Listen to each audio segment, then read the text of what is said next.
You're scrolling right now because something inside you knows you're capable of more. You feel it, don't you? That quiet voice telling you that the life you're living isn't the life you were meant to live. But here's what nobody's telling you. The gap between where you are and where you want to be isn't about motivation, willpower, or positive thinking. It's about something the ancient Stoics discovered over 2,000 years ago, and it's so simple yet so brutal that most people will never accept it. Your life won't change until your mind does, period. Think about this. Right now, somewhere in the world, two people are facing the exact same crisis. One person crumbles completely, blaming everyone and everything around them. The other person transforms that same crisis into their defining moment of growth. Same situation, completely different outcomes. The difference, it's not luck, it's not genetics, it's mindset. And that's exactly what we're going to rebuild in the next few minutes. I'm not here to give you soft advice or tell you everything will be okay if you just think positive thoughts. I'm here to share 10 ancient Stoic principles that will fundamentally change how you process reality, handle adversity, and build the life you actually want to live. These aren't cute philosophical ideas. These are battle-tested mental frameworks that have helped emperors, warriors, and some of history's greatest minds navigate chaos, loss, and uncertainty. But I need to warn you, these truths are uncomfortable. They'll challenge your excuses, they'll expose your weaknesses, and they'll demand that you take full responsibility for your life, no exceptions. If you're ready to stop being a passenger in your own life and start taking control, then stay with me. And before we dive in, do me one favor. If you're serious about this transformation, drop this affirmation in the comments right now. I choose strength over comfort. Also, make sure to like this video, subscribe to Strength Within, and turn on notifications because we're building a community of people who refuse to settle for mediocrity. Let's begin. Rule 1. Stop negotiating with your weakness. The Stoic philosopher Marcus Aurelius once wrote something that should shake every person who reads it. You must build up your life action by action, and be content if each one achieves its goal as far as possible, and no one can keep you from this. Let me break down what's really happening when you try to fix your life. Most people fail not because they don't know what to do, but because they constantly negotiate with their weaknesses. Every single day, you make deals with the version of yourself that wants to stay comfortable. I'll start tomorrow. Just one more episode. I deserve this cheat day. I'll text them one last time. Every time you make these negotiations, you're not just delaying progress. You're actually reinforcing the neural pathways that keep you stuck. You're training your brain to believe that comfort is more important than growth, that temporary pleasure is more valuable than long-term transformation. And here's the brutal reality. Weakness compounds just like strength does. Every time you hit snooze instead of getting up, you're not just losing 30 minutes of sleep. You're telling yourself that your feelings matter more than your commitments. Every time you scroll instead of work, you're not just wasting time. You're programming yourself to choose distraction over discipline. The strongest version of you, the person you imagine when you're lying in bed at night thinking about your potential, that person isn't buried under some mysterious obstacle. That person is being suffocated by years of small compromises, tiny negotiations, and momentary weaknesses that have accumulated into your current reality. The ancient Stoics understood this perfectly. They didn't seek comfort because they knew comfort was the enemy of growth. They actively trained for discomfort. Seneca would practice poverty. Marcus Aurelius would remind himself daily of his mortality. Epictetus taught his students to prepare for adversity before it arrived. Why? Because they understood that every moment of resistance you overcome is a victory for your character. Every temptation you resist makes you stronger. Every hard conversation you have instead of avoiding builds your courage. Every morning you rise when you don't want to creates the foundation of discipline. Think about your daily life right now. When your alarm goes off, do you immediately get up like someone on a mission, or do you negotiate with yourself about 5 more minutes? When you feel anxious or uncomfortable, do you sit with that feeling and let it teach you something, or do you immediately reach for your phone to distract yourself? When you're tempted to return to old habits, destructive relationships, or self-sabotaging behaviors, do you hold the line or do you tell yourself just this once? Here's what I need you to understand. You will never build the life you want until you kill the version of yourself that makes excuses. That person needs to die. Not metaphorically. Actually. The person who negotiates with weakness cannot coexist with the person who achieves greatness. There is no sustainable peace without discipline. There is no lasting happiness without sacrifice. There is no mental strength without repeatedly choosing the hard path over the easy one. So starting today, you need to make a decision. The next time weakness whispers in your ear, offering you comfort, distraction, or temporary relief, you don't negotiate with it. You don't argue with it. You don't even acknowledge it. You simply choose strength. You get up. You do the work. You face the discomfort. You hold the line, because that's how warriors are built. Not through grand gestures or dramatic transformations, but through small daily choices, action by action, decision by decision. And I don't care where you are right now. I don't care how far behind you feel or how many times you've failed in the past. The moment you stop negotiating with weakness is the moment your transformation begins. Drop this affirmation in the comments. No more deals with weakness. I choose strength. Rule 2. Control your reactions or be controlled by them. Epictetus, one of the greatest Stoic teachers, taught something so powerful that if you truly understood it, it would change your entire emotional life. It's not things themselves that disturb us, but our opinions about them. Let me paint a picture for you. Two people receive the same criticism from their boss. One person hears it, processes it objectively, extracts the useful feedback, and moves on with their day. The other person carries that criticism like a weight, replaying it in their mind for weeks, letting it poison their confidence and affect their performance. Same words, same moment, completely different realities. Why? Because the event itself has no inherent emotional charge. The event is neutral. What creates your emotional experience is your interpretation of the event, your judgment about what it means, and your decision about how to respond. Most people live their entire lives as emotional slaves. Their peace of mind is determined by external circumstances that they cannot control. A stranger's comment ruins their day. Traffic makes them angry. A notification triggers anxiety. Someone's opinion sends them into a spiral of self-doubt. But here's the truth that Stoicism reveals. You are giving away your power. Every time you allow an external event to dictate your internal state, you're essentially handing control of your emotional life to random circumstances and other people. Think about that. You're letting someone who doesn't even know you exist control whether you feel peaceful or anxious today. You're allowing situations that won't matter in a week to steal your present moment. You're giving temporary circumstances permanent emotional real estate in your mind. Marcus Aurelius reminded himself constantly, "You have power over your mind, not outside events. Realize this, and you will find strength." This isn't about becoming emotionless or suppressing your feelings. This is about understanding the difference between what you can control and what you cannot, and choosing to focus your energy accordingly. You cannot control what people say about you, but you can control whether you internalize their words or observe them objectively. You cannot control unexpected setbacks, but you can control how you interpret those setbacks and what you choose to do next. You cannot control other people's behavior, but you can control your response to that behavior. Here's how you start taking back control. First, create space between stimulus and response. The moment you feel triggered by something, pause, take a breath, step back mentally from the situation. This tiny gap between what happens and how you react is where your freedom lives. In that space, you can choose your response instead of being controlled by your impulses. Second, separate facts from interpretations. Practice seeing things clearly without the emotional fog. "She said my work needed improvement" is a fact.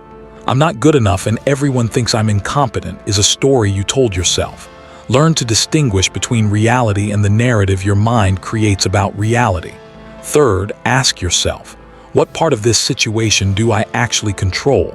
If the answer is nothing external, then the only battlefield is internal. The only question becomes, how do I want to respond to this? Who do I want to be in this moment? The people who master their reactions become truly dangerous in the best possible way. They can't be manipulated. They don't fall apart under pressure. They remain calm in chaos.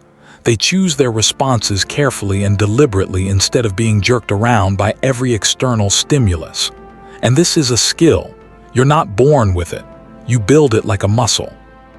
Every time you don't react emotionally to something that would have triggered you before, every time you maintain your center when things get chaotic, every time you choose your response instead of being controlled by your feelings, you're strengthening this ability. The next time someone tries to push your buttons, remember this. Their words are powerless unless you give them power. Their behavior is a reflection of them, not you, but your response. Your response is always a reflection of who you are and who you're becoming. You want to fix your life? Then stop reacting to every little thing like your peace is for sale. Stop handing over control of your emotional state to circumstances and people who don't deserve that power. Choose your responses like a warrior preparing for battle, deliberately, strategically, and from a place of inner strength rather than emotional reactivity. Drop this affirmation in the comments. My peace is mine. I will not hand it over. Rule 3. Do the hard things, especially when you don't feel like it. Epictetus taught something that most people don't want to hear. If you want to improve, be content to be thought foolish and stupid. Let me be completely honest with you. Most people already know exactly what they need to do to change their lives. Wake up earlier. Stop wasting time on meaningless activities. Cut toxic people out of your life. Exercise consistently. Study and learn. Say no to things that don't serve you. Speak up for yourself. Be consistent with your goals. They know all of this, but they don't do it. Why? Because it's hard, because it's uncomfortable, because their emotions scream louder than their discipline. And so they wait. They wait to feel ready. They wait to feel motivated. They wait for the perfect moment. But here's what the Stoics understood that most people don't. You will never feel ready to do hard things. There will always be resistance. There will always be a part of you that wants to choose comfort over growth. The difference between people who transform their lives and people who stay stuck isn't that one group feels more motivated or has stronger willpower.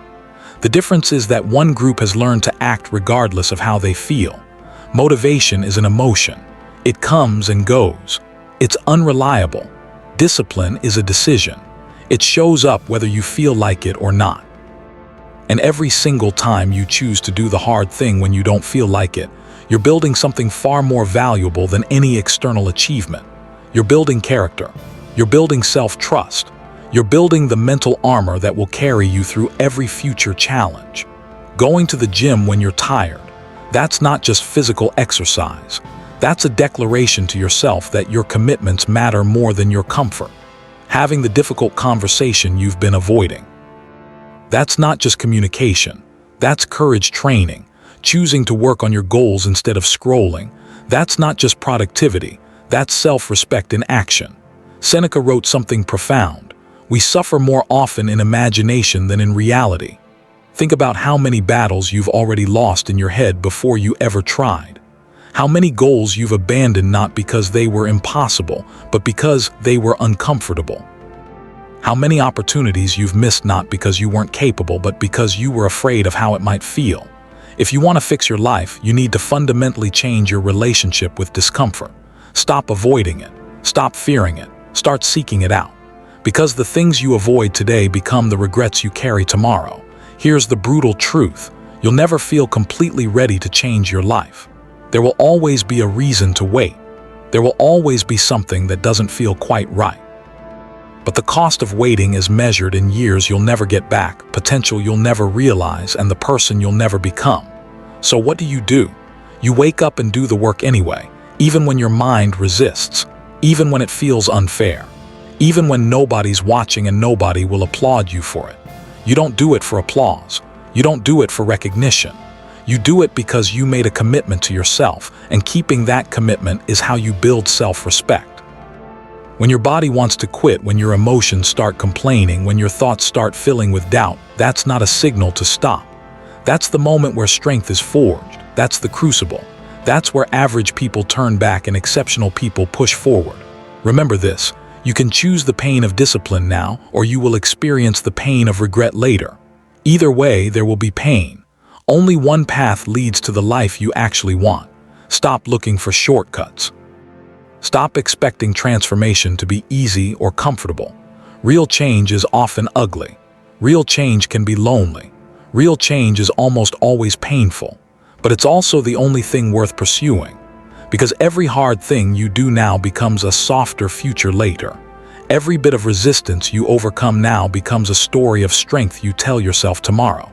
Every moment of discomfort you push through now becomes the foundation of the unshakable person you're becoming. Drop this in the comments. I do the work regardless of how I feel. Rule 4. Cut the noise and master your focus. Seneca warned us centuries ago. If you are everywhere, you are nowhere. We live in the most distracted era in human history. Your attention is being pulled in 1,000 different directions every single day. Notifications, messages, news headlines, social media, advertisements, entertainment, endless streams of information competing for space in your mind. And then you wonder why you feel scattered, anxious, and unable to make real progress on anything meaningful. Here's the truth. You cannot fix your life if your mind is constantly fragmented. You cannot build anything significant if your attention is always being stolen. You cannot develop mastery if you're perpetually switching between shallow tasks.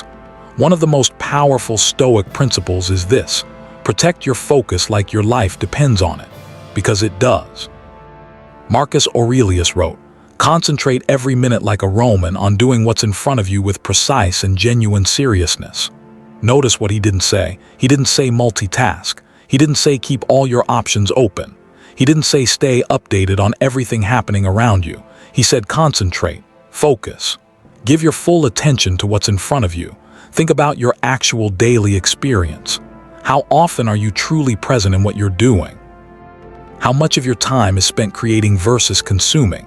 How many hours disappear into meaningless scrolling, chronic overthinking, or distractions that add no value to your life? The problem isn't just that you're losing time. The problem is where your attention goes, your energy follows. And where your energy goes, your life follows. Most people think they have a productivity problem or a motivation problem. What they actually have is an attention problem. They've trained their minds to constantly seek novelty, to jump from one thing to another, to need constant stimulation. And because of this, they can't sustain deep focus on anything long enough to actually master it. Here's what you need to understand. A distracted mind becomes a wasted life. If you can't sit with yourself in silence, if you can't work on something for an hour without checking your phone, if you can't commit to one path long enough to see results, then you're not really living. You're just reacting to whatever grabs your attention in the moment. So how do you reclaim your focus? First, cut the digital noise ruthlessly. Turn off notifications that aren't essential. Set specific time blocks for social media instead of checking it constantly throughout the day. Use your phone as a tool that serves you, not as a leash that controls you. Second, create sacred space for deep work. Even 60 minutes a day where you're completely focused on your most important task, with no distractions, no multitasking, just pure concentrated effort. This is where real progress happens. This is where clarity emerges. This is where self-respect grows. Third, practice being fully present in simple activities. When you eat, just eat. When you walk, just walk. When you're having a conversation, actually listen instead of thinking about what you'll say next or checking your phone. The more you practice presence in small moments, the stronger your overall capacity for focus becomes. The world will always try to fragment your attention. Companies spend billions of dollars studying how to capture and hold your focus because your attention is the most valuable resource you have. But you get to decide what deserves it. A Stoic doesn't chase everything. A Stoic chooses deliberately, because a focused person is a powerful person.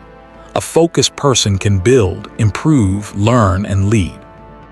A focused person can actually accomplish the goals that distracted people only dream about. Your ability to fix your life is directly proportional to your ability to focus on what truly matters. The distractions will always be there. The noise will never stop. But if you can master your attention, if you can direct your focus with intention, you can master your world. Starting today, cut the meaningless noise. Silence the unnecessary stimulation. Give your energy to the things that actually build your future instead of just filling your present. Drop this affirmation in the comments. I control my focus. My attention builds my future. Rule 5. Stop seeking approval. You don't need permission to grow. Marcus Aurelius observed something fascinating about human nature. It never ceases to amaze me. We all love ourselves more than other people, but care more about their opinions than our own. Let that sink in for a moment. You claim to want growth, strength, independence, and success. But then you hesitate, you doubt yourself, you shrink back. Why? Because you're afraid of what other people will think. Because you want to be liked. Because you're waiting for permission before you move forward. But here's the reality that Stoicism forces you to confront. The world doesn't care about your potential, and you don't need its approval anyway. You cannot fix your life if you're constantly waiting for people to validate your every decision. Because here's what nobody tells you. The more you improve yourself, the more resistance you'll encounter. Not always from enemies, but often from the people closest to you. Why? Because your growth makes them uncomfortable. Your discipline highlights their lack of it. Your courage to change threatens their comfort zone. And so what do? They mock your new habits. They doubt your goals. They try to keep you as the version of yourself they can understand and control. But a Stoic doesn't live to please others. A Stoic lives according to virtue, not popularity. According to truth, not approval. Epictetus taught, if you want to improve, be content to be thought foolish and stupid. That means if you're afraid of looking weird, being misunderstood, or standing alone, you will never rise. You'll stay average, stay quiet, stay stuck just to stay accepted. Let me be completely honest. Nobody is coming to save you. Nobody is obligated to believe in you. Nobody can give you permission to become who you're meant to be except you. The moment you stop needing approval is the moment you become truly powerful, because you no longer wait for the right conditions. You act. You no longer seek validation. You build. You no longer explain yourself constantly. You evolve. So what if people don't understand your new boundaries? So what if they laugh at your dedication to self-improvement? So what if they think you're taking things too seriously? You're not here to be understood by small-minded people. You're here to become unshakable. And if walking this path means walking it alone, then walk alone with pride. Because greatness has always been a lonely road. But it's also the most honest, the most rewarding, and the most liberating road you'll ever walk. The people who need to constantly explain themselves, justify their choices, and seek approval for their decisions are giving away their power. They're living someone else's version of their life. They're performing instead of being. But when you stop performing, when you stop seeking external validation, something remarkable happens. You start living authentically. You start making decisions based on your values rather than other people's expectations. You start building a life that actually belongs to you. This doesn't mean you become arrogant or dismissive of feedback.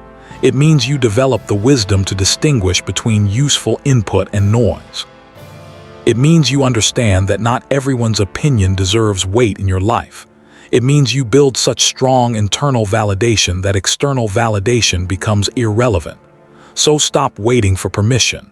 Stop apologizing for your ambition. Stop explaining your journey to people who aren't on the same path. You don't need their approval. You don't need their understanding. You just need to decide that you're done playing small. Drop this in the comments. I no longer seek permission to become who I'm meant to be. Rule 6. Silence is power. Speak less. Master more. Epictetus offered this wisdom. Let silence be your general rule, or say only what is necessary and in few words. We live in a world where everyone wants to be heard, but very few actually listen.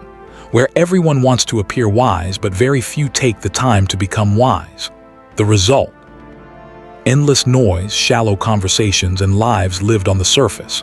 But the Stoics understood something deeper. Silence isn't weakness, it's mastery. Why? Because the person who speaks less listens more, learns faster, responds instead of reacts, holds power instead of leaking energy everywhere. You want to fix your mind? Then you must learn to control your tongue. Not everything requires your input. Not everyone deserves your explanation. Not every thought needs to be spoken aloud. In fact, the more you speak without purpose, the more you reveal about yourself. Your fears, your insecurities, your plans, your weaknesses. But when you learn to be comfortable in silence, people can't read you as easily. And that creates power. Marcus Aurelius reminded himself, the more we value things outside our control, the less control we have. And one of the first things to master is your own mouth. Because here's the trap. When you're constantly talking, justifying your choices, defending your decisions, proving your worth, you're reacting to the world instead of creating your own path. You're giving away energy that should be directed toward actually building something meaningful. Let others seek attention through constant chatter. Let others chase validation through oversharing. You stay silent. You stay focused. You move with deliberate strength. Silence doesn't mean being passive or weak. It means being calculated in your presence. It means saying less but meaning more. It means letting your actions speak 10 times louder than your words ever could. Silence also protects you. It protects your energy from pointless arguments. It protects your dignity from emotional outbursts. It protects your strategy from being exposed to people who don't have your best interests at heart. Think about how much energy you waste trying to convince people who don't want to be convinced. How much time you spend explaining yourself to people who have already formed their opinions. How much power you give away by always needing to have the last word. Here's how you master this principle. First, be comfortable with not responding immediately. Not every message needs an instant reply. Not every provocation deserves a reaction. Not every insult requires a comeback. Sometimes the most powerful response is no response at all. Second, get comfortable being misunderstood. When you embrace silence, some people will misinterpret your intentions. They'll project their own insecurities onto your quietness. Let them. You don't need to clear your name constantly. You need to build your name through consistent action. Third, focus on becoming rather than performing. While others are busy talking about their goals, you work on them in private. While they're posting about their journey, you're actually making progress. While they're explaining who they're trying to become, you're quietly becoming that person. The Stoic path isn't loud, it isn't flashy. It's disciplined, focused, and intentional. And it begins with the understanding that silence can be more powerful than any words you could speak. So stop oversharing. Stop giving away your peace through endless explanation. Stop leaking your energy through your mouth. Let your silence unsettle those who can't sit with their own thoughts. Let your silence speak to your strength. Let your silence become your superpower. Drop this affirmation if you're ready. I will let silence speak for my strength. Rule 7. Own your mistakes without shame or excuses. Seneca wrote, "A gem cannot be polished without friction, nor a man perfected without trials." Everyone makes mistakes. Everyone falls short of their own standards. Everyone has regrets. But here's the fundamental difference between people who stay broken and people who rebuild themselves. Do you face your mistakes like a warrior, or do you run from them like a coward? Most people choose the latter. They blame circumstances. They point fingers at other people. They create elaborate narratives about why things happened the way they did. They cover up the truth with distraction, denial, or toxic positivity. But Stoicism demands something far more difficult and far more liberating: radical honesty with yourself. Did you waste years in a relationship that wasn't serving you? Own it. Did you betray your own values for temporary comfort? Own it. Did you lie, procrastinate, self-sabotage, or make choices you now regret? Own it. Not with guilt, not with shame, but with courage. Because here's what most people don't understand. Shame keeps you stuck, but ownership sets you free. Owning your mistakes doesn't mean drowning in regret or beating yourself up endlessly. It means standing up and saying, yes, I made these choices. Yes, I failed in these ways. But now I rise, and I will never go back to being that version of myself. Seneca reminds us that every trial, every error, every scar you carry is a necessary part of becoming who you were meant to be. Your mistakes aren't evidence of your unworthiness. They're proof that you've lived, struggled, and learned. Stop hiding your wounds as if they're something to be ashamed of. They're your credentials. They show that you've been in the arena. They demonstrate that you've taken risks, made attempts, and survived failures. Stop trying to appear perfect to others. Perfection is the enemy of growth. The person who never admits mistakes is the person who never truly evolves. Instead, develop radical self-honesty, the kind that makes you flinch when you look in the mirror, the kind that doesn't allow you to lie to yourself about why things didn't work out, the kind that forces you to acknowledge your role in every outcome. Here's the hard truth. You can't fix your life if you keep rewriting the past to make yourself feel better. You can't build a strong future on a foundation of lies and excuses. So stand in the fire of your own truth. Take full responsibility, not just for your past, but for who you choose to become right now in this moment. No more stories about how other people held you back. No more narratives about how circumstances weren't fair. No more avoiding the mirror because you don't like what you see. Own every single part of your journey. The victories and the defeats. The moments of strength and the moments of weakness. The times you showed up and the times you ran away. Because when you own your entire story, when you stop making excuses and start taking responsibility, something powerful happens. You reclaim your power. You stop being a victim of your past and become the author of your future. The person who can look at their mistakes without flinching, acknowledge them without excuse, and then rise from them with wisdom is the person who becomes truly unbreakable. Drop this in the comments if you're ready to own your truth. I own my past, and I rise with purpose. Rule 8, discomfort is your teacher. Stop running from it. Epictetus taught. Don't hope that events will turn out the way you want. Welcome events in whichever way they happen. This is the path to peace. Let me share something that will fundamentally change your relationship with difficulty. Discomfort is not your enemy. It's your teacher. It's your test. It's your breakthrough waiting to happen. But what do most people do the moment they encounter discomfort? They run. They distract themselves. They numb the feeling with food, entertainment, substances, or other people. When silence feels uncomfortable, they turn on noise. When sadness appears, they scroll through social media. When uncertainty arises, they panic and overthink until they're paralyzed. But here's the truth that will set you free. Growth lives on the other side of discomfort. The Stoics didn't pursue easy lives. They pursued strength, because they understood that strength is the only thing that can carry you through a chaotic, unpredictable world. You can't develop muscle without first tearing those muscle fibers through challenging exercise. You can't build mental resilience without going through situations that test your limits. And you'll never find true peace if you keep running from every uncomfortable emotion that arises. So stop trying to escape every difficult moment. Instead, sit with it.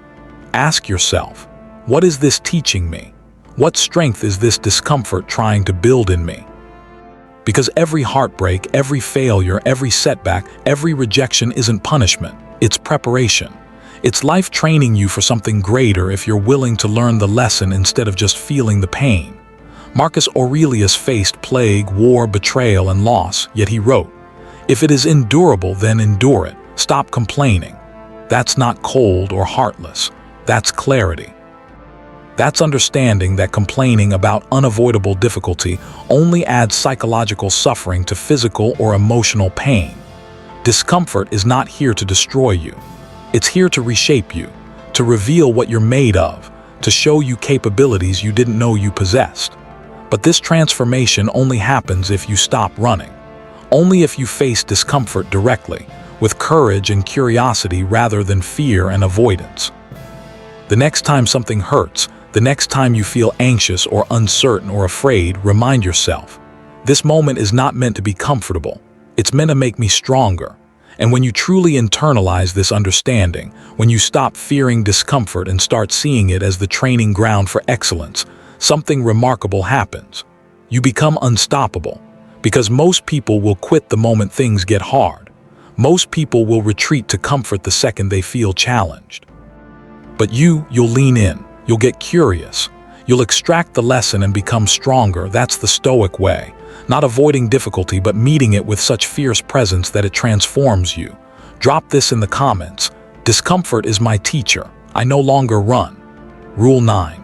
Discipline is greater than motivation. Build it daily. Epictetus declared. No man is free who is not master of himself. Let me ask you a hard question. Are you truly free, or are you just being driven by your emotions?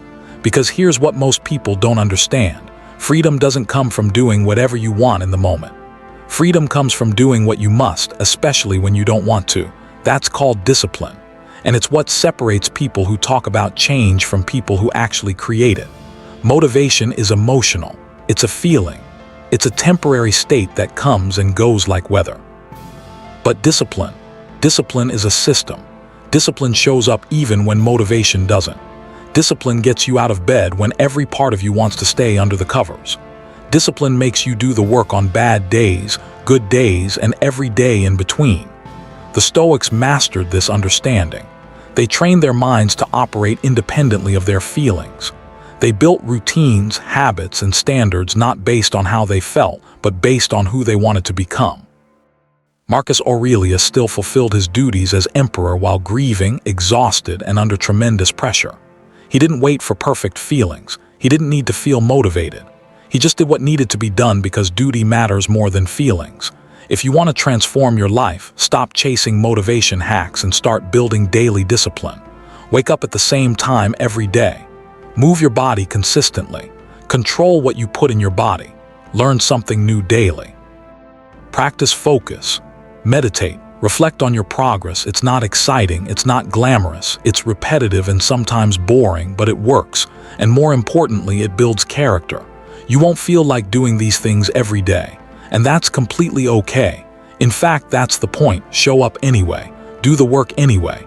Because discipline is what carries you when motivation disappears. And when you master discipline, when you become the kind of person who moves forward regardless of feelings, you won't need motivation anymore. You'll have become someone who takes action based on commitment rather than emotion. That's real power. That's self-respect. That's Stoicism in practice. Drop this. I am disciplined. I act regardless of how I feel. Rule 10. Stop living in your head, live in alignment with your actions. Marcus Aurelius gave us perhaps the simplest and most powerful instruction. Waste no more time arguing what a good man should be. Be one. It's easy to think about being better. It's easy to imagine yourself as disciplined, focused, and strong. It's easy to dream about the life you want to build. But none of that changes anything. What changes your life is action. Not random activity, but aligned, purposeful action. The Stoics believed philosophy wasn't something to just think about. It was something to live. A true Stoic doesn't just talk about self-control. They practice it when nobody's watching. A true Stoic doesn't just post about discipline. They embody it in their daily choices.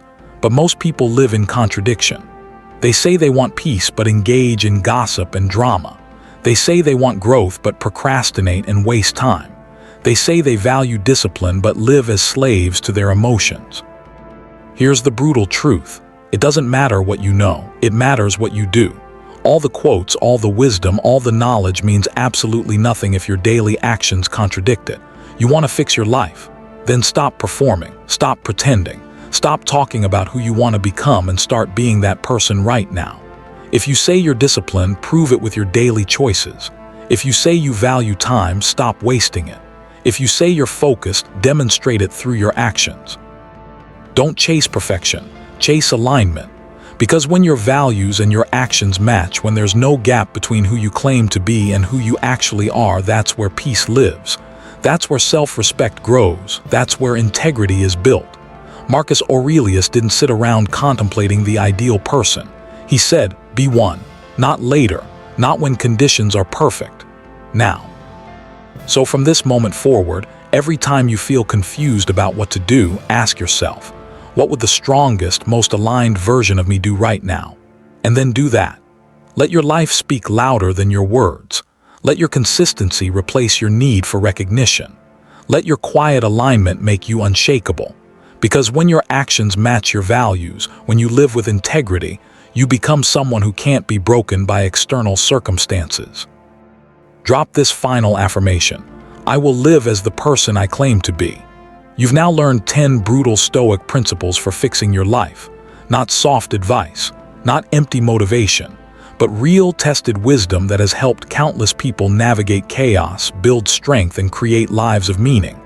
If you apply these principles, really apply them with consistency and courage, your life will change. Not overnight, not through some magical transformation, but through small daily choices, action by action, decision by decision. You'll stop being controlled by your emotions. You'll stop seeking approval from people who don't matter. You'll stop running from discomfort and start learning from it. You'll build discipline that carries you when motivation fades. And you'll live with integrity where your actions reflect your values. This path isn't easy. It's not meant to be. But it's the only path that leads to genuine self-respect, clarity, and inner freedom. So now it's your move. Don't let this video be just another piece of content you consume and forget. Choose one principle, apply it today. Then tomorrow, do it again and again. Fix your mind, fix your life. If this resonated with you, drop this final affirmation in the comments. I fix my mind, I fix my life. And if you're serious about this journey like this video, share it with someone who needs to hear this message, and subscribe to Strength Within for more wisdom on building mental strength and living with purpose. Let's grow together. The Stoics gave us the blueprint. Now it's time to build.